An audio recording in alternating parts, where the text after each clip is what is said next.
Jalan-jalan ke Rawasari, ada si Atang bawa buku gambar. Perkenalkan, saya Purwo Besari, selamat datang Sobat Belajar.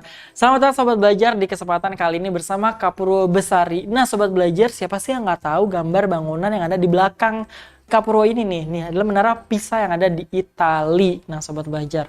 Nah Sobat Belajar tahu kan keunikan dari menara ini? Yaitu adalah kemiringannya. Tapi Sobat Belajar tahu nggak sih apakah Menara Pisa ini sengaja dibuat miring atau tidak gitu kan. Nah ternyata Menara Pisa ini tuh tidak sengaja dibuat miring Sobat Belajar. Namun karena struktur tanahnya yang pada saat tahun 1100-an atau 1700-an itu adanya struktur dari tanah halus dan juga tanah berpasir sehingga membuat struktur bangunannya miring dan sempat terjadi 100 tahun. Nah, karena sudah miring maka pembangunannya harus menggunakan teknik tertentu supaya tidak jatuh atau ambruk seperti itu. Nah, karena untuk menentukan membuat bangunan miring itu sangat riskan sekali kan terjadi kerusakan dan juga ambruk. Hal ini pun terjadi ketika kita membuat tulisan Sobat Belajar. Ada aturan-aturan tertentu ketika kita ingin membuat huruf ini dimiringkan atau tidak. Dan itu yang akan kita pelajari kali ini Sobat Belajar, oke? Jadi jangan kemana-mana Sobat Belajar, oke? Karena belajar itu mudah, ayo belajar, jangan kemana-mana ya. Jangan lupa belajar, karena sekarang belajar itu mudah. Ayo belajar!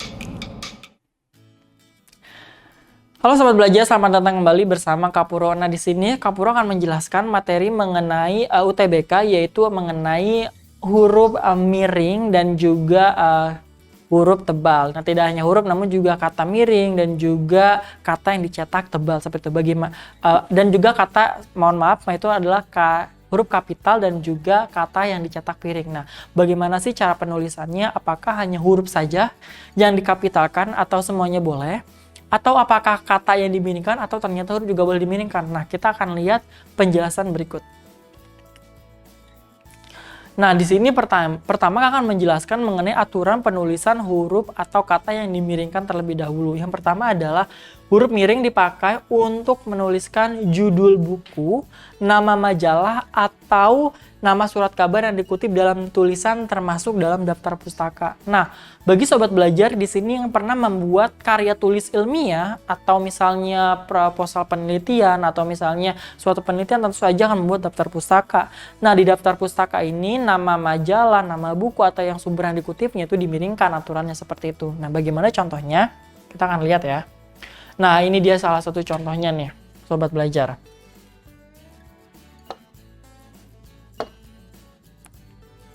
Nah, di sini adalah saya sudah membaca buku Salah Asuhan karangan Abdul Muiz.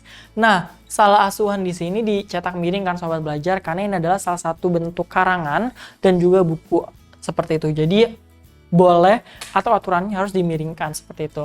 Nah, di sini juga majalah aturannya juga dimiringkan karena di sini adalah pujangga baru. Nah, ini salah satu bentuk majalah pada zaman dahulu ya Sobat Belajar. Ini juga dimiringkan dan ini adalah surat kabar Cakrawala. Nah, ini juga dimiringkan ya Sobat Belajar untuk penulisannya.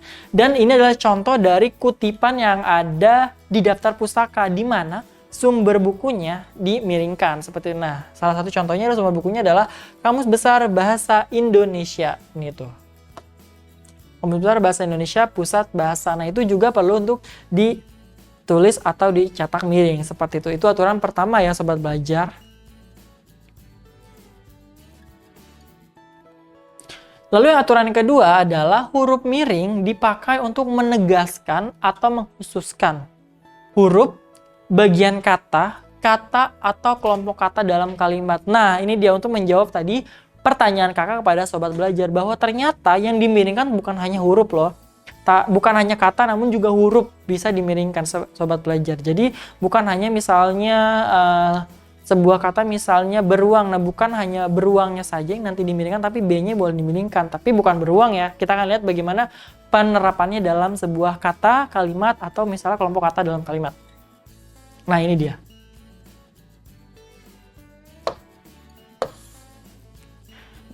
Pertama, huruf terakhir di sini adalah huruf terakhir kata abad adalah dena. Di sini adalah untuk menekankan atau menegaskan kata abadnya, lalu dan untuk menekankan huruf D-nya ya. Dan ini boleh untuk dimiringkan aturannya Sobat Belajar.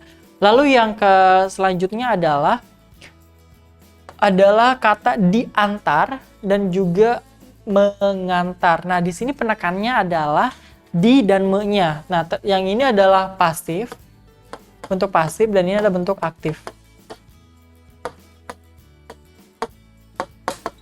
Nah, di sini tujuannya sama untuk menekankan atau mengkhususkan penulisan, yaitu adalah untuk menekankan ini adalah kalimat pasif dan yang sebelahnya adalah kalimat aktif. Lalu yang ketiga adalah dalam bab ini tidak dibahas pemakaian tanda baca. Nah, di sini yang dicetak miring adalah tidak. Nah, di sini untuk menekankan bahwa atau mengkhususkan tidak adanya di pembahasan mengenai tanda baca. Lalu yang keempat yaitu adanya kelas kata, yaitu kelas kata atau bagian kata. Nah, lepas tangan. Nah, lepas tangan di sini termasuk ke dalam ungkapan ya, dan di sini boleh untuk dimiringkan. Nah, ini adalah salah satu contoh dari penggunaan untuk penulisan kata atau huruf yang dicetak miring nih. Contohnya nih, huruf ya, ini huruf.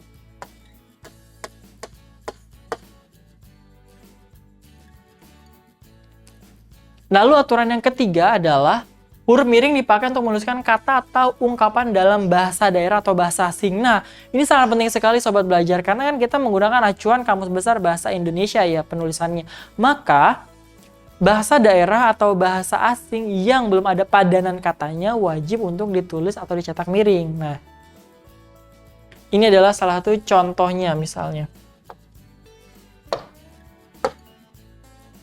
Nah, ini adalah upacara Pesi Juek. Nah, itu adalah upacara, ini adalah kata tradisional yang berasal dari bahasa Aceh ya. Ini juga dimiringkan.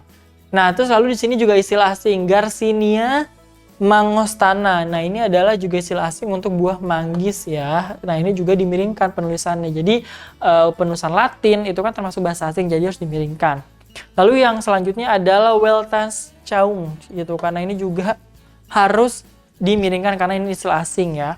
Dan yang keempat adalah ungkapan Bhinneka Tunggal Ika. Nah, ungkapan Bhinneka Tunggal Ika ini adalah ungkapan yang diambil dari bahasa Sanskerta, namun sudah dibakukan ke dalam bahasa Indonesia. Bisa dicek di KBBI ya, sobat belajar ya. Nah, Bhinneka Tunggal Ika ini sudah menjadi istilah yang baku, jadi tidak perlu untuk dimiringkan lagi seperti itu. Namun salah satu contoh adalah penggunaan dari istilah asing.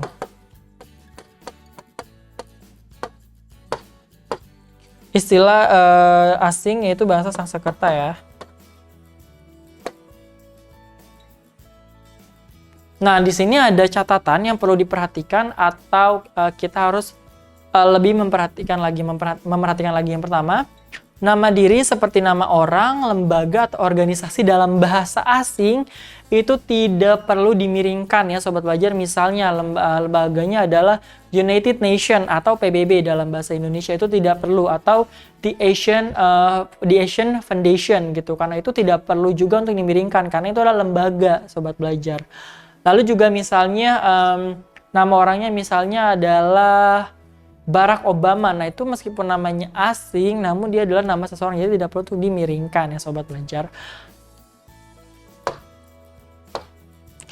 Jadi misalnya di Asian Foundation ini tidak perlu miring. Mohon maaf.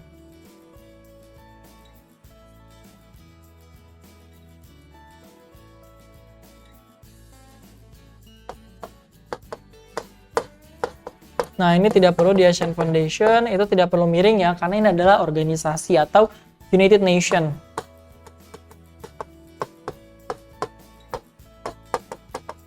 Nah, ini juga tidak perlu untuk miring. Dan yang selanjutnya adalah nama juga tidak perlu untuk miring, contohnya Barack Obama, oke? Lalu selanjutnya dalam naskah tulisan tangan atau mesin ketik. Nah, ketika misalnya ada istilah asing atau bahasa daerah itu tidak, kan susah ya untuk memiringkannya ya sobat belajar ya. Nah, itu cukup untuk diberikan garis bawah. Misalnya kita mengetik gitu kan, misalnya mengetiknya adalah bahasa Inggrisnya adalah misalnya Go Public misalnya ya. Perusahaan Go Public misalnya.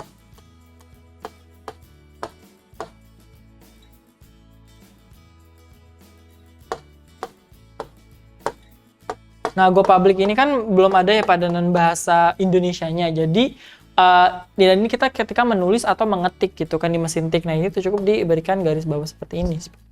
Perusahaan go public, karena ini adalah istilah asing seperti itu. Dan yang terakhir adalah kalimat atau teks berbahasa asing atau berbahasa daerah yang dikutip secara langsung dalam teks ditulis dengan jadi ketika kita mengutip kata bahasa asing atau misalnya pernyataan, biasanya ini ada di kutipan-kutipan penelitian atau misalnya skripsi, tesis, disertasi gitu kan, yang mengambil teori langsung dari ahlinya gitu kan di luar negeri dan tidak diterjemahkan dalam bahasa Indonesia. Nah, itu wajib penulisannya dalam bahasa asing. Namun tidak hanya bahasa asing, bahasa daerah juga termasuk ya sobat belajar. Nah, itu dia aturan dari penulisan bahasa asing. Semoga sobat aturan untuk memiringkan istilah-istilah dalam bahasa Indonesia ya, dalam penulisan nama dan lain sebagainya sobat belajar. Nah, selanjutnya kita akan memasuki untuk mengenal bagaimana penulisan huruf kapital, karena huruf kapital ini sering sekali banyak yang masih salah menggunakannya. Namun di sini kita akan berusaha untuk memperbaikinya dengan memberikan informasi yang sesuai dengan PUEB atau Pedoman Umum Ejaan Bahasa Indonesia. Nah, ini sesuai PUEB ya sobat belajar ya. Pertama, huruf kapital dipakai sebagai huruf pertama awal kalimat. Ini sudah istilah yang sangat biasanya banyak orang tahu ketika di awal kalimat huruf wajib kapital ya. Nah, ini contohnya. Meskipun ada mau dalam kalimat tanya, penyataan, atau lain sebagainya itu tetap ketika di awal kalimat itu harus dikapitalkan. Nih, kakak berikan penekanan yaitu dengan memiringkan itu apa maksudnya, A-nya kapital, D kapital, K kapital, P kapital. Nah, kapital ini maksudnya huruf yang memiliki ukuran berbeda yaitu dengan yang lain, yaitu lebih besar. Nah, atau bentuk besarnya. Jadi bukan misalnya huruf besar itu bukan huruf kapital ya, tapi huruf kapital adalah bentuk besar dari huruf yang biasa. Misalnya huruf besar, ini kakak juga bisa kan membuat huruf besar. Nah, tapi ini bukan berarti kapital, karena kapital adalah seperti ini kapital. Nah, kapital juga bisa seperti ini kapital. Jadi tidak perlu huruf besar mengatakannya. Karena huruf besar bukan kapital ya sobat belajar. Lalu selanjutnya adalah huruf kapital dipakai sebagai huruf pertama unsur nama orang termasuk julukan. Wah, termasuk julukan. Contohnya apa? Misalnya Kapurwo Sang, misalnya Sang Inovatif, misalnya Kapurwo Sang Inovatif, misalnya. Atau Kapurwo Sang Pencerah, Sang Pencerah. Nah, itu juga ternyata dikapitalkan loh tulisannya Kak sobat belajar. Nah, ini salah satu contohnya. Misalnya nama Amir Hamzah, Dewi Sartika. Nah, ini harus dikapitalkan. Nah, ini contohnya ya, Dewa Pedang. Nah, di sini Jenderal Kancil. Nah, J dan Kancilnya di sini kapital meskipun nama hewan, tapi ini kan adalah julukan. Misalnya Purwo Sang Pencerah misalnya. Misalnya Purwo misalnya Purwo Sang Pencerah misalnya.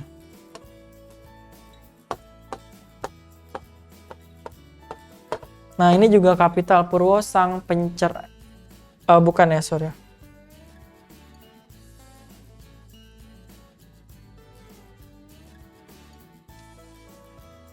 Nah, ini akan masuk aturan baru, nanti akan dijelaskan bahwa sangnya tidak usah kapital ya. Jadi sangnya biasa, tidak kapital, tapi Purwo Sang pencerahnya di sini kapital.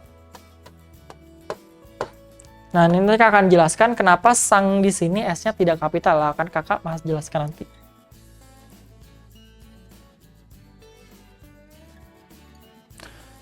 Oke, nah di sini huruf kapital tidak dipakai untuk sebagai huruf pertama nama orang yang merupakan nama jenis atau satuan ukuran.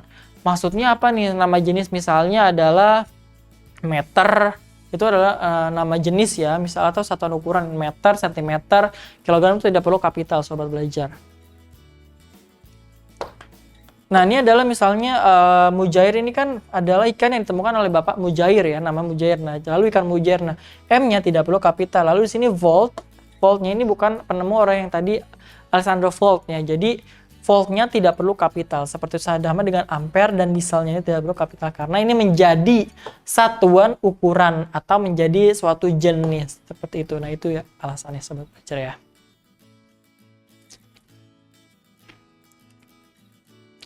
Oke, dan lanjut selanjutnya ini dia yang tadi yang kakak akan masuk adalah termasuk catatan ya. Yang contohnya adalah Purwo Sang Pencerah. Nah, itu tidak termasuk ke dalam bentuk ini gitu kan, sangnya tidak dikapitalkan. Nah, karena ada aturannya nih atau ada catatannya bahwa huruf kapital tidak dipakai untuk menuliskan huruf pertama kata yang bermakna anak dari. Misalnya kata huruf pertama kata yang bermakna anak dari seperti bin, binti, boru, dan van. Nah, ini biasanya orang Belanda nih, van ya. Atau huruf keturunan Belanda ya. Atau huruf pertama kata tugas. Nah, kata tugas di sini contohnya adalah dari. Nah di sini tidak ini ya. Misalnya Abdul Rahman bin Zaini. Nah, binnya, B-nya itu tidak kapital. Atau bintinya juga tidak kapital, boru tidak kapital, dan van juga tidak kapital. Nah, berarti ini menjelaskan kenapa misalnya Purwo sang pencerah misalnya. Nah, ini julukannya sang pencerah ya. Nah, ini berarti P dan P di Purwo dan P di pencerah adalah dua kata yang diberikan kapital. Jadi S-nya tidak perlu dikapitalkan. Seperti itu ya sobat belajar. Oke, semoga paham ya. Nah, selanjutnya adalah huruf kapital dipakai pada awal kalimat dalam petikan langsung. Nah, petikan langsung ini biasanya ada di dialog percakapan ya sobat belajar. Nah, ini ternyata harus dikapitalkan loh sobat belajar penulisannya. Ini dia contohnya ya.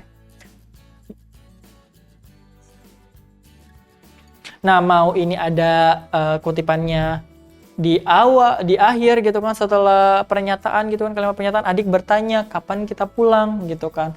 Kayaknya tetap kapital. Atau misalnya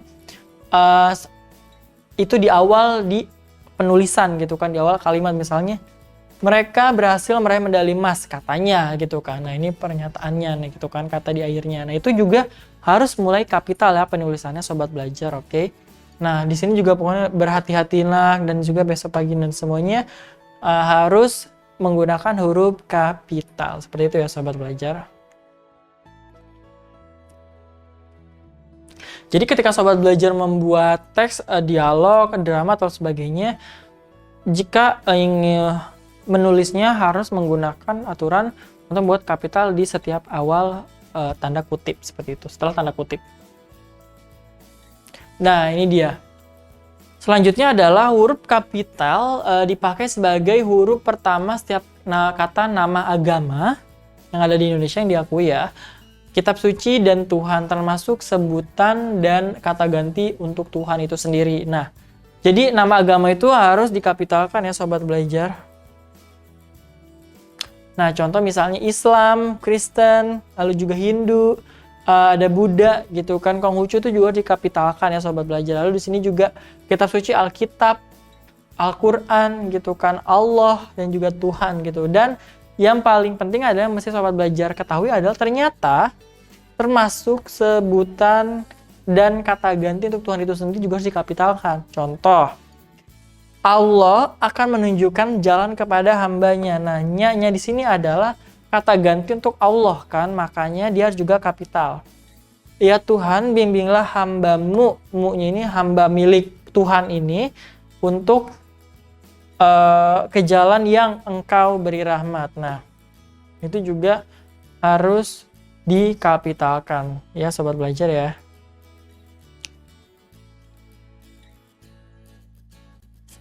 Oke, selanjutnya adalah kakak juga ingin memberikan penjelasan kalau misalnya sobat belajar misalnya menemukan kata misalnya Tuhan yang Maha Esa. Nah, itu juga penulisannya harus kapital ya, Tuhan yang Maha Esa. Nah, di sini berarti kapital semua ya. Tuhan yang Maha Esa. Nah, ini dibaca Esa ya. Nah, ini kapital ya. T, Y, M, dan S-nya kapital ya sobat belajar. Jadi semuanya harus mengikuti aturan tulisan kapital seperti itu. Oke, dan yang selanjutnya, ini juga yang tidak kalah penting adalah huruf kapital dipakai sebagai huruf pertama unsur nama gelar kehormatan, keturunan, keagamaan, atau akademik yang diikuti nama orang ya sobat belajar, termasuk gelar akademik yang mengikuti nama orang tersebut. Contoh misal, Sultan Hasanuddin. Mahaputra Yamin, Haji Agus Salim, Imam Hambali, Nabi Ibrahim, misalnya Raden Ajeng Kartini. Nah, sultannya di sini menjadi kapital karena gelar yang diikuti nama orang. Jadi ketika kita menulis kata sultan saja, itu tidak perlu kapital. Namun ketika ada namanya, karena itu gelar yang termasuknya gelar akademik yang mengikuti nama orang, gelar yang mengikuti nama orang ya maksudnya, itu menjadi kapital ya Sobat Belajar. Jadi Sultan Hasanuddin Mahaputra. Kalau misalnya hanya kata Mahaputranya saja, misal di tengah-tengah kalimat itu tidak perlu untuk kapital. Nah, di sini juga Raden Ajeng. Nah, di sini Radennya kapital. Nah, doktor juga. Lalu haji juga seperti itu. Nah, itu juga harus dikapitalkan. Dan di sini juga contohnya, contohnya adalah Magister Humaniora, nah M. Nah, ini harus dikapitalkan.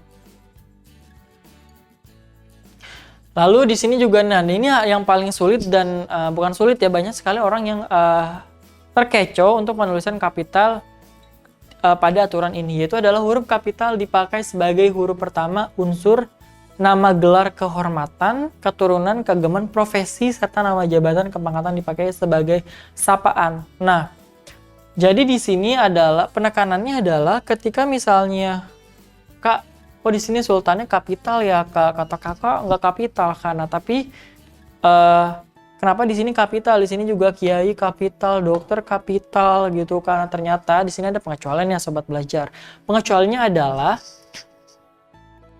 nama jabatan dan kepangkatan yang dipakai sebagai sapaan. Nah, Sobat Belajar misalnya di suatu kerumunan, misalnya di suatu daerah atau misalnya di perumahan Sobat Belajar gitu, di tempat Sobat Belajar tinggal, ada yang terkenal sekali dengan kiai. Nah, kita tahu namanya, tapi karena kita untuk memberikan karena saking hormatnya dan juga segannya kepada kiai tersebut gitu kan, kita hanya memanggil misalnya bukan kiai, misalnya Kiai Abdul misalnya, tapi kita memanggil kiai saja. Kiai datang gitu kan. Nah, kiai datang, kiainya di sini kan untuk menggantikan namanya, sapaannya, maka dikapitalkan seperti itu kan. Di sini contohnya selamat datang yang mulia, selamat semoga berbahagia Sultan, terima kasih Kiai gitu kan. Nah, ini adalah dia untuk menggantikan si nama awalnya gitu kan.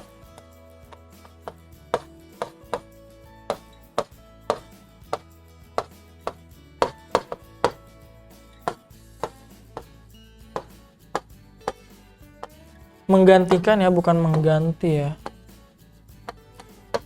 Nah, untuk menggantikan namanya. Seperti itu ya Sobat Belajar ya. Oke, dan yang selanjutnya adalah huruf kapital untuk nama suku, bangsa, dan juga bahasa. Nah, contohnya adalah bahasa Indonesia, bangsa Indonesia, suku Dani. Nah, di sini bangsa Indonesia berarti ketika menulis bahasa Indonesia, bahasanya adalah tidak kapital ya, jadi bahasa Indonesia. Lalu di sini juga misalnya suku Sunda. Sukunya tidak kapital, Sundanya kapital. Ya, suku Betawi aja, biar ketahuan kapital. Nah, suku Sunda, suku Betawi, suku Dani, bahasa Bali. Nah, seperti itu harus diperhatikan dalam penulisan kapitalnya. Jadi bukan bahasa B-nya kapital, kecuali di awal kalimat ya, seperti itu. Nah, nama bangsa, suku bangsa, dan bahasa yang dipakai sebagai bentuk dasar kata turunan tidak ditulis dengan. Nah, maksudnya apa kata turunan di sini? Nah, kata turunan adalah kata yang mengalami perubahan dari bentuk pertama. Contoh Indonesia, pengindonesian kata atau keindonesian. Jadi tidak, penulisannya adalah I-nya kapital seperti ini, keindonesiaan. Nah, ini salah ya. Keindonesiaan salah. Kita coret. Yang tepat adalah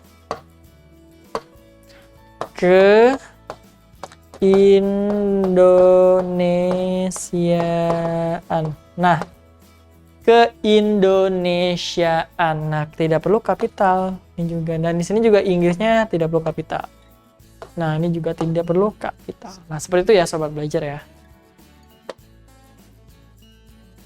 Nah, huruf kapital dipakai sebagai huruf pertama nama tahun, bulan, hari, dan hari besar atau hari raya. Jadi misalnya hari Natal, hari Natalnya itu Natalnya harus kapital. Lalu juga misalnya hari Lebaran itu juga harus kapital. Lalu Idul Fitri bagaimana Kak? Nah Idul Fitri juga sama, Idul Fitri, Idul Adha. Nah itu juga harus kapital. Nah tapi penulisan Idul Fitri adalah seperti ini sobat belajar, Idul Fitri. Ya, tidak dipisah ya. Nah Idul Fitri. Nah jadi dan sama dengan Idul Adha, Idul Adha. Nah ini tidak dipisah ya sobat belajar, jadi digabung.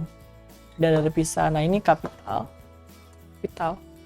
Nah itu ya sobat belajar, semoga sobat belajar itu makin mengerti. Nah, lalu di sini juga sobat belajar banyak sekali yang masih salah untuk menulis kata Jumat. Jumat itu tidak perlu diberikan kutipan sobat belajar. Nah, Jumat itu yang benar adalah seperti ini ya. Jumat, tulisannya Jumat ya, bukan Jumat gitu kan. Tapi cara bacanya Jumat gitu kan, bukan Jumat gitu kan. Nah itu karena diserap dari bahasa Arab gitu kan, dalam bahasa Indonesia. Memang bahwa suku katanya adalah di jum dan at gitu kan, Jumat, tapi bukan diberikan tanda petik atas seperti itu. Nah, huruf kapital dipakai sebagai huruf pertama unsur nama peristiwa sejarah. Nah, jadi ketika misalnya ada misalnya Sumpah Pemuda gitu, karena berarti diapakan sobat belajar? Dikapitalkan, karena Sumpah Pemuda adalah peristiwa sejarah. Sumpah Pemuda. Nah, lalu misalnya ada lagi Bandung Lautan Api. Nah, itu juga dikapitalkan sobat belajar. Di setiap katanya Bandung Lautan Api. Nah, ini dikapitalkan karena peristiwa sejarah. Namun, jika itu merupakan bukan nama peristiwa sejarah atau misalnya adalah penulisannya, maka tidak perlu dikapitalkan. Contohnya, Soekarno memproklamasikan kemerdekaan Indonesia. Itu bukan peristiwa sejarah, tapi proklamasi kemerdekaan Indonesia, baru dikapitalkan. Nah, itu dia beberapa bagian dari penulisan huruf kapital. Sobat belajar, masih banyak sobat belajar sebenarnya untuk aturan penulisan huruf kapital ini. Oke? Karena sekarang waktunya sudah hampir mau selesai, kakak akhiri ya, tapi jangan kemana-mana ya, oke? Karena sekarang belajar itu mudah, ayo belajar. Jangan lupa belajar, karena sekarang belajar itu mudah. Ayo belajar.